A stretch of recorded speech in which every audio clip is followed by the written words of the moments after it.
नमस्कार, स्वागत है आपका। आप देख रहे हैं हमारा उत्तराखंड। मैं हूं आपके साथ अनाया शर्मा। शुरुआत करेंगे खबरों के विस्तार से। उत्तराखंड में चुनाव को लेकर सभी पार्टी तैयारियों में जुटी हुई है। सभी राजनीतिक पार्टियों के बड़े चेहरे लगातार अपने प्रत्याशी को जुटाने के लिए दौरे कर रहे हैं। उत्तराखंड में चुनाव प्रचार के लिए स्टार प्रचारकों का जमावड़ा भी लगा हुआ है। उत्तराखंड में 3 बड़े चेहरे की रैलियां हुई हैं। हल्द्वानी में उत्तर प्रदेश के मुख्यमंत्री योगी आदित्यनाथ ने जनता को संबोधित करते हुए कांग्रेस पर जमकर निशाना साधा है, तो वहीं जनता से अपनी सरकार को पुनः बनाने की मांग की है। तो दूसरी ओर बसपा सुप्रीमो मायावती ने भी उत्तराखंड में आकर कांग्रेस और बीजेपी पर जमकर हमला बोला, अपने प्रत्याशी के लिए वोटों की मांग भी की। तो वहीं नैनीताल के रामनगर पौड़ी सीट पर कांग्रेस की राष्ट्रीय महासचिव प्रियंका गांधी ने भी अपने प्रत्याशियों को मंच पर खड़ा कर उनके हितों में वोटों की अपील की है।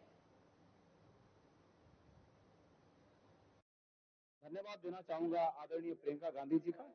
और प्रियंका गांधी जी राजनेता से बढ़कर एक शहीद की बेटी हैं और शहीद की बेटी राजीव गांधी की बेटी और एक शहीद की बेटी जिस प्रकार से हमारे चुनाव में स्टार प्रचारक के रूप में आई, मैं स्वयं को धन्य मानता हूं। हमारे तमाम कैंडिडेट्स जितने भी आज मंच पर थे, प्रदीप टमटा जी थे, प्रकाश जोशी जी थे, तमाम हमारे ये भाई निश्चित रूप में प्रियंका जी के इस प्रोग्राम से मैं स्वयं लाभान्वित होंगे और कांग्रेस के पक्ष में एक माहौल बना। लोकसभा चुनाव में उत्तराखंड की रणभूमि को फतह करने के लिए कांग्रेस के आगे सबसे बड़ी चुनौती देश के प्रधानमंत्री नरेंद्र मोदी है। प्रदेश में पीएम मोदी ने 2 चुनावी सभाएं कर उत्तराखंड का माहौल बदल दिया है। इन्हीं चुनौतियों को जवाब देने के लिए कांग्रेस की राष्ट्रीय महासचिव प्रियंका गांधी उत्तराखंड की भूमि पर आई और जनसभा को संबोधित करते हुए प्रियंका गांधी ने एक बार फिर उत्तराखंड का चुनावी समीकरण बदलकर रख दिया और मोदी सरकार की नीतियों पर सवाल खड़ा करते हुए मतदाताओं को सोचने पर मजबूर कर दिया है। वहीं आपको बता दें कि कांग्रेस की राष्ट्रीय महासचिव प्रियंका गांधी ने रामनगर में चुनावी सभा को संबोधित करते हुए 2 लोकसभा पौड़ी, गढ़वाल और नैनीताल सीटों के समीकरण को अपने फेवर में लेने की कोशिश की है।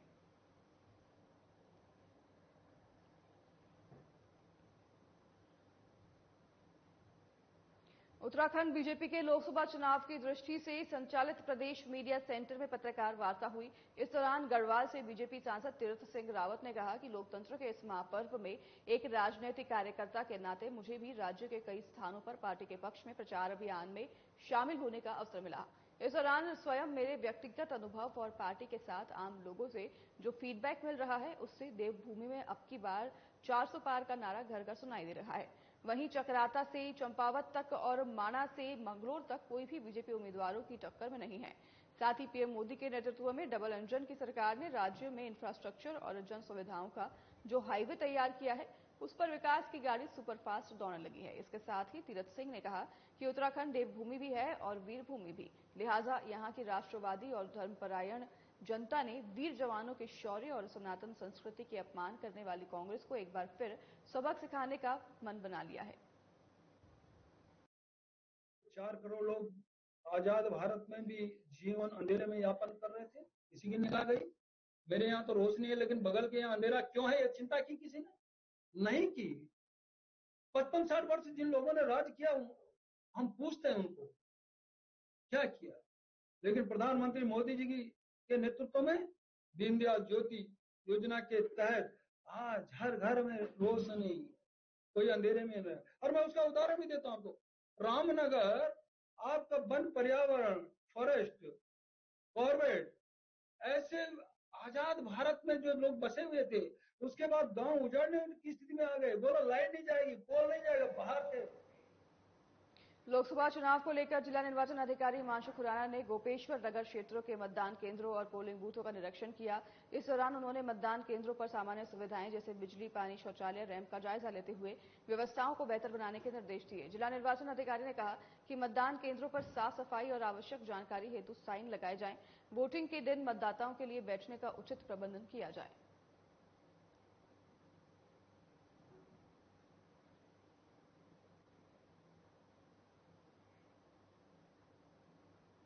बैसाखी के पावन पर्व पर बैसाखी कौतिक की श्रृंखलाओं का धूमधाम से आगाज हो गया है। आपको बता दें कि ये मेला जनपद चमोली के कई क्षेत्रों सहित पिंडर घाटी में अलग अलग स्थानों पर 5 दिनों तक चलेगा। बता दें कि बैसाखी मेला समिति की ओर से आयोजित सांस्कृतिक कार्यक्रमों में क्षेत्र की महिला मंगल दलों और किशोरी दलों ने एक से बढ़कर एक लोक सांस्कृतिक से जुड़े कार्यक्रमों की प्रस्तुति दी। वहीं कार्यक्रम का शुभारंभ थराली विधायक भूपाल राम टमटा और ब्लॉक प्रमुख यशपाल नेगी ने किया। इस दौरान कई महिलाओं को पुरस्कार देकर सम्मानित भी किया गया। साथ ही इस अवसर पर बैसाखी मेला समिति के संरक्षक डॉक्टर हरपाल नेगी, अध्यक्ष पीडी चंदोला, एनडी सेती और कई लोगों का विशेष सहयोग रहा। बहुत सारी देव डोलियां आती हैं।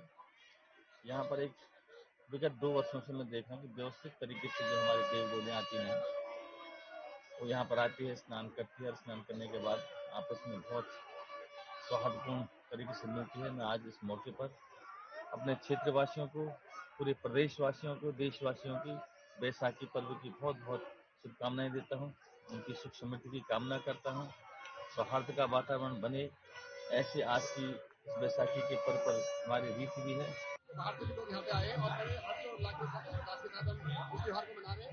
हमारे कुलेश्वर महादेव, हमारे लिंगेश्वर महादेव और हमारे यहाँ पर बड़कुल महादेव यहाँ पर आए हैं और लोग सब यहाँ पे स्नान करेंगे और हम अपना यहाँ पे हर्षोल्लास के साथ चीज मनाने के यहाँ पे आए हैं। और बहुत खुशी होती है कि आज के इस मॉडर्न जमाने में कि हम अपनी संस्कृति को निभा रहे हैं और निभा पा रहे हैं। देवता आते हैं शिव जी के रूप में, और शेर से सिंधी से बंगला, वहाँ से पैठानी आते हैं और पैठानी से यहाँ पे बगरनाल से जाना जाता है। उधर से पंती मेला लगता है, वहाँ पे भी सभी देवता आते हैं। माल और कोप, जो भी लिंगेश्वर महादेव जो भी होते हैं, सारे देवता लोग इधर उधर आर पार इकट्ठे होते हैं। और हमारे महादेव शेर से जब पैठानी गांव में आते हैं तो हमें ध्यानियों के लिए प्रसाद के रूप में हरियाली दे जाते हैं। ये हरियाली है हमारे बैसाखी का त्योहार है और बैसाखी में उस दिन ये हमारे एक पिंडर प्रयाग है यहाँ पर, और यहाँ पर असेड़ से, पैठानी से, यहाँ पर मृत्युंजय महादेव और उधर से क्या कहते हैं ये कोबेश्वर, लिंगेश्वर, मालेश्वर, ये सारे आते हैं। और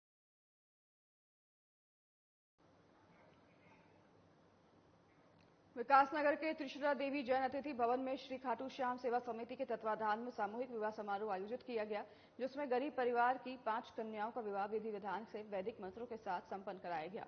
सभी जोड़ों को 50 प्रकार की घरेलू सामग्री और जेवर उपहार स्वरूप भेंट किए गए। तो वहीं बैंड बाजों के साथ बाराती पहुंचे। वरमाला के बाद मुख्य आचार्य के निर्देशन में 5 पंडितों ने अलग अलग अग्निकुंडों पर वैदिक मंत्रोच्चार के साथ पाणी ग्रहण संस्कार की विधि संपन्न करवाई।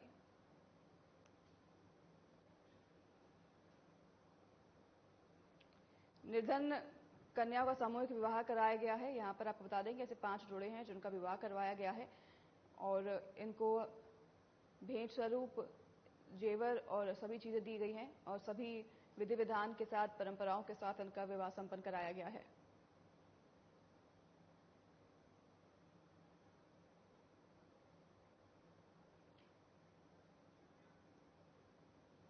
कासनगंज की तस्वीरें हैं जहां पर निर्धन कन्याओं का सामूहिक विवाह कराया गया है। इस दौरान ऐसे बता दें कि 5 कन्याएं थी जिनका विवाह संपन्न कराया गया है। सभी विधि विधान के साथ इनका विवाह संपन्न कराया गया और उन्हें सभी चीजें दी गई हैं, जेवरात दिए गए हैं। शादी में अच्छे से पूजा विधान के साथ इनका विवाह करवाया गया। 5 जोड़े ऐसे थे जिनका विवाह संपन्न कराया गया है पूरे विधि विधान के साथ।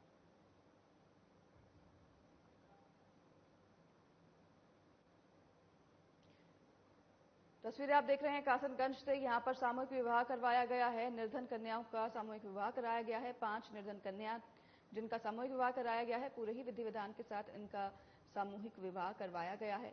तस्वीरें लगातार हम आपको दिखा रहे हैं। सामूहिक विवाह की ये तस्वीरें हैं कासनगंज से सामने आ रही है, जहां पर निर्धन कन्याओं का सामूहिक विवाह पूरे विधि विधान के साथ संपन्न कराया गया है।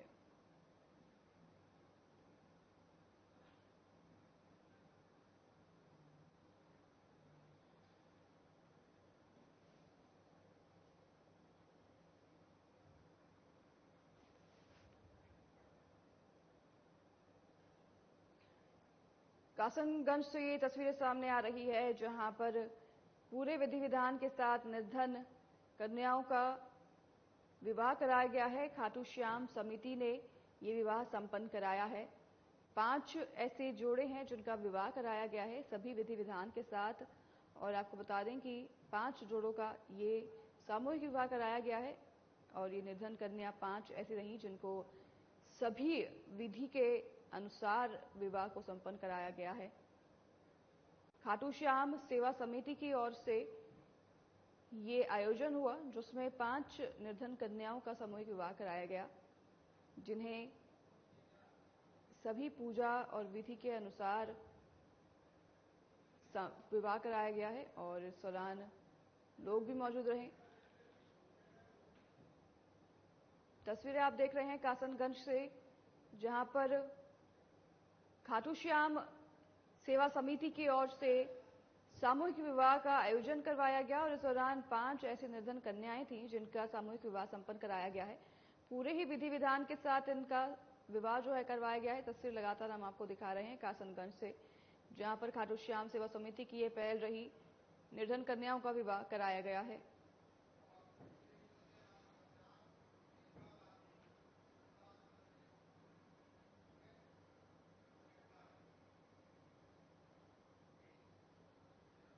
चलिए आपको सीधे लिए चलते हैं रामनगर, जहां पर न्याय संकल्प रैली का आयोजन हुआ है। प्रियंका गांधी यहां पर जनसभा को संबोधित कर रही है। श्री प्रकाश जोशी जी, श्री प्रदीप टमटा जी,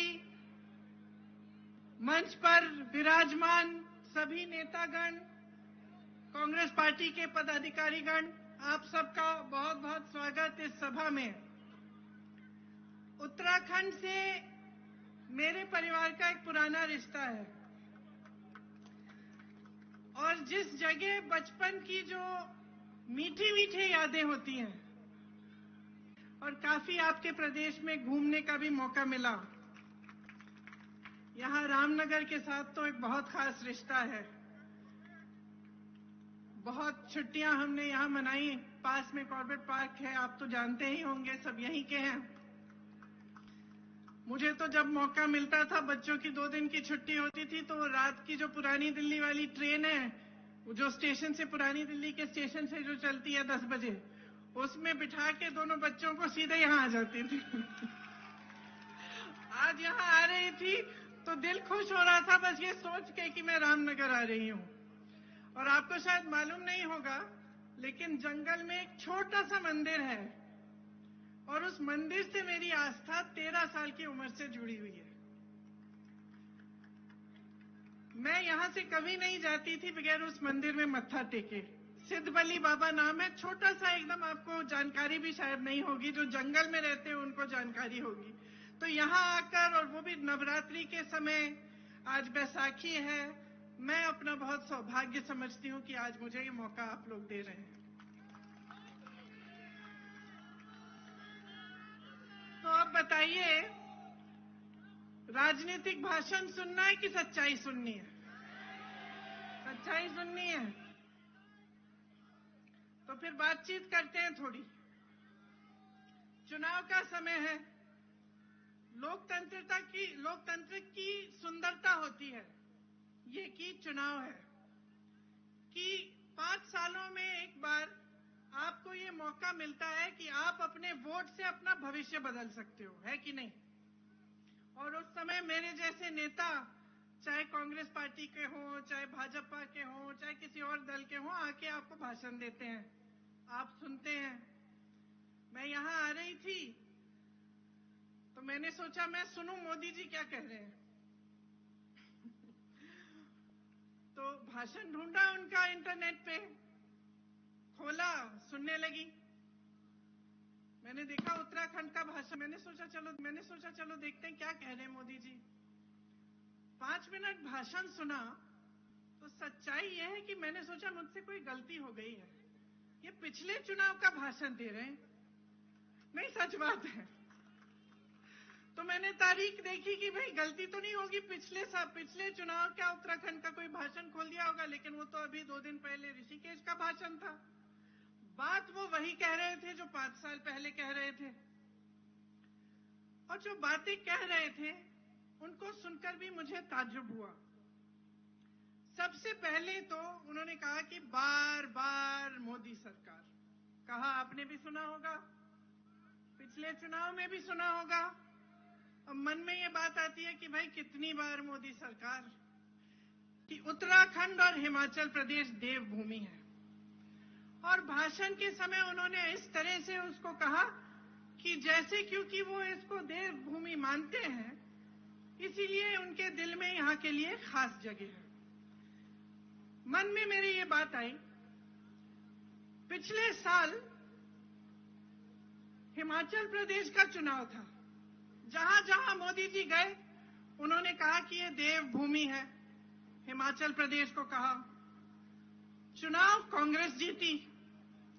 कुछ महीनों बाद आपदा आई, भयानक आपदा आई।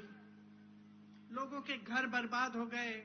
एक परिवार था, 7 परिवार के सदस्य बह गए, मंदिर टूटे, पहाड़ गिर गए।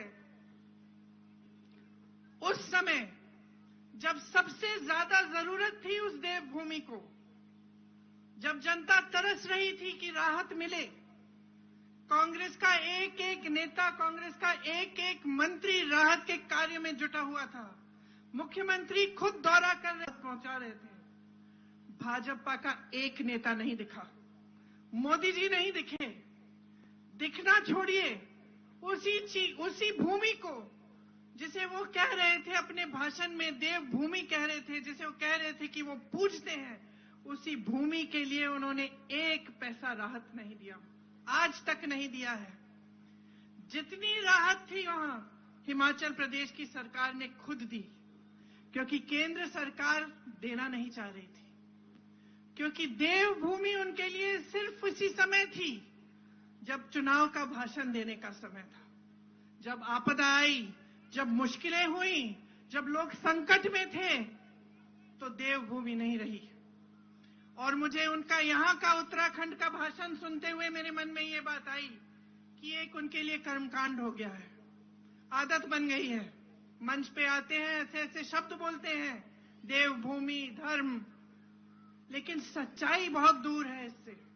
और सच्चाई ये है कि हिंदू धर्म में आस्था का प्रमाण क्या होता है, बताइए, कौन बताएगा? तो अभी आप देख रहे थे तस्वीरें रामनगर से, जहां पर न्याय संकल्प रैली का आयोजन हुआ। इस दौरान प्रियंका गांधी ने जनसभा को संबोधित किया और इस दौरान उन्होंने बीजेपी पर जमकर हमला बोला। तो वहीं उन्होंने कांग्रेस सरकार की सभी उपलब्धियां गिनाई। जब कांग्रेस सरकार सत्ता में थी तो वो अपनी यादें तरोताजा कर रही थी कि जब वह रामनगर आती थी, और एक जंगल में मंदिर के होने का भी उन्होंने जिक्र किया, जिसमें वह अपने बच्चों के साथ जाया करती थी। आपको बता रहे हैं रामनगर से, जहां पर प्रियंका गांधी अपने रैली में जनसभा को संबोधित कर रही थी। चुनाव नजदीक है, ऐसे में सभी पार्टियां अपने अपने तैयारियों में जुटी हुई है। तो वहीं अब प्रियंका गांधी भी रैलियों में जुट गई हैं, प्रचार में जुट गई हैं। रामनगर प्रियंका गांधी पहुंची अपने दौरे पर, जहां न्याय संकल्प रैली का आयोजन किया गया। इस दौरान प्रियंका गांधी ने जनसभा को संबोधित किया। तो वहीं विशाल जनसभा देखने को मिली और काफी संख्या में लोग यहां पर मौजूद रहे। प्रियंका गांधी ने सभी से बात करनी शुरू की। उन्होंने अपना भाषण शुरू करने से पहले बोला कि आप भाषण सुनना चाहते हैं या बात करना चाहते हैं। और प्रियंका गांधी इस तरह से अपने जनसभा को संबोधित करते हुए शुरुआत करती है और अपनी चर्चा को शुरू करती है। तो वहीं आपको बता दें कि इस दौरान उन्होंने बीजेपी सरकार पर भी जमकर निशाना साधा है।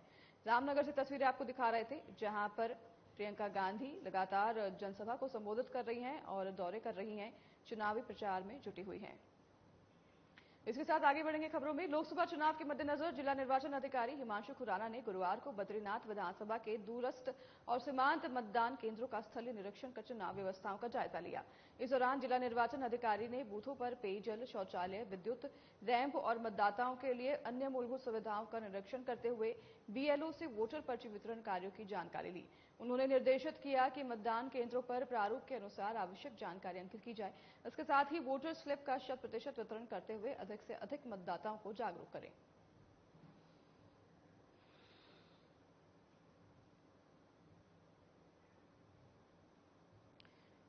जिला निर्वाचन अधिकारी सभी मतदान केंद्रों पर पहुंच रही हैं, जायजा ले रही हैं। आपको बता दें कि चुनाव को लेकर प्रशासन अलर्ट मोड पर है। तो वहीं सभी बूथों का जायजा लिया जा रहा है और निरीक्षण किया जा रहा है। तो वहीं अधिकारियों को जरूरी दिशा निर्देश भी दिए जा रहे हैं।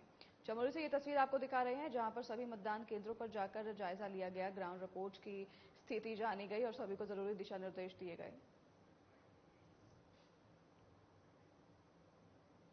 भारतीय जनता पार्टी के नैनीताल उधम सिंह नगर लोकसभा प्रत्याशी अजय भट्ट के समर्थन में स्टार प्रचारक के रूप में केंद्रीय रक्षा मंत्री राजनाथ सिंह नामनगर रोड स्थित रामलीला मैदान में एक विशाल जनसभा को संबोधित करने पहुंचे। आपको बता दें कि केंद्रीय रक्षा मंत्री राजनाथ सिंह ने जनसभा को संबोधित करते हुए कहा कि इस बार 400 के पार नारा साबित होगा। वहीं प्रधानमंत्री नरेंद्र मोदी के नेतृत्व में सरकार विकास की ओर अग्रसर है।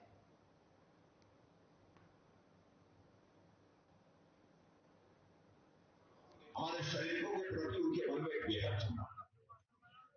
मुझे याद है कि 2013-14 में मैं पार्टी का राष्ट्रीय अध्यक्ष था और प्रधानमंत्री पद को हुआ। हरियाणा के एक सार्वजनिक सभा को संबोधित करने जा रहे थे, तो उन्होंने बताया कि मैं जा रहा हूं और आज ये पूर्व सैनिकों के लिए 1 रैंक 1 पेंशन की घोषणा है। और मैंने उन्होंने घोषणा कर दी, अब प्रधानमंत्री बनने के साथ ही पूर्व सैनिकों के लिए 1 रैंक 1 पेंशन की व्यवस्था।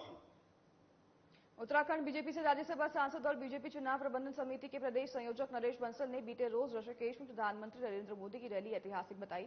उन्होंने कहा कि इस रैली से एक बात तो साफ हो गई है कि उत्तराखंड में 500 सीटें बीजेपी प्रचंड बहुमत से जीतने वाली है। वहीं बंसल ने कहा कि बीजेपी का बूथ स्तर का कार्यकर्ता बूथ जीता चुनाव जीत के मंत्र के तहत काम कर रहा है। तो वहीं नरेश बंसल ने कांग्रेस पर हमला बोलते हुए कहा कि चुनाव में सोई हुई कांग्रेस अब प्रियंका गांधी की जनसभाएं करने जा रही है। नरेश बंसल ने कहा कि हम प्रियंका गांधी से जवाब मांगते हैं। कांग्रेस के बड़े नेता मातृशक्ति का अपमान कर रहे हैं, ये उनको स्पष्ट करना चाहिए। और इनकी एक बड़ी नेत्री महिला उम्मीदवार पर अभद्र उन्होंने पोस्ट डाली सोशल मीडिया पर, उस पर कोई कार्रवाई करने के बजाय इन्होंने उसको इनाम देते हुए उत्तराखंड में पार्टी का झूठ का पुलिंदा न्याय पत्र जिसको इन्होंने कहा है उसको जारी करने के लिए उसको अधिकृत किया। अपर मुख्य निर्वाचन अधिकारी विजय कुमार जोगदंड ने सचिवालय देहरादून स्थित मीडिया सेंटर में प्रेस कॉन्फ्रेंस की, जिसमें उन्होंने बताया कि राज्य के सभी मतदाताओं तक वोटर स्लिप पहुंचाने का कार्य आयोग की ओर से किया जा रहा है। सभी जनपदों में 83,35,000 वोटर स्लिप बीएलओ को उपलब्ध कराई गई है और अभी तक 60,20,000 वोटर स्लिप मतदाताओं तक पहुंच चुकी है और ये कार्य 14 अप्रैल तक पूरा कर लिया जाएगा। वोटर स्लिप के माध्यम से मतदाताओं को अपने बूथ की संख्या, निर्वाचक नामावली में क्रम संख्या की जानकारी दी जा रही है। निर्वाचन आयोग के निर्देश के अनुसार सभी जो हमारे मतदाता होते हैं उन तक कुछ आवश्यक दस्तावेज पहुंचने का कार्य जो है मतदान से पूर्व किया जाना आवश्यक होता है। उदाहरण के लिए हमारे 83,37,000 मतदाताओं तक हमें वोटर स्लिप पहुंचने का कार्यवाही करना था। 14 तारीख तक हम ये पहुंचा सकते हैं। अभी तक का जो प्रगति है मैं उसको सबको बताना चाहूँगा। सभी जनपदों में 83,35,000 वोटर स्लिप्स बीएलओ तक पहुंचा दिया गया है, उपलब्ध करा दिए गए हैं और जो मतदाताओं तक वितरित किया जा चुका है आज तिथि तक वो 60,20,000 का प्रगति अभी तक प्रदर्शित हो रहा है। उत्तराखंड की 500 सीटों के लिए 19 अप्रैल को प्रथम चरण में मतदान होना है और आपको बता दें कि उसके लिए सभी तैयारियां शुरू हो गई है। तो फिलहाल आज के लिए इस बुलेटिन में हमारे साथ बस इतना ही। नमस्कार।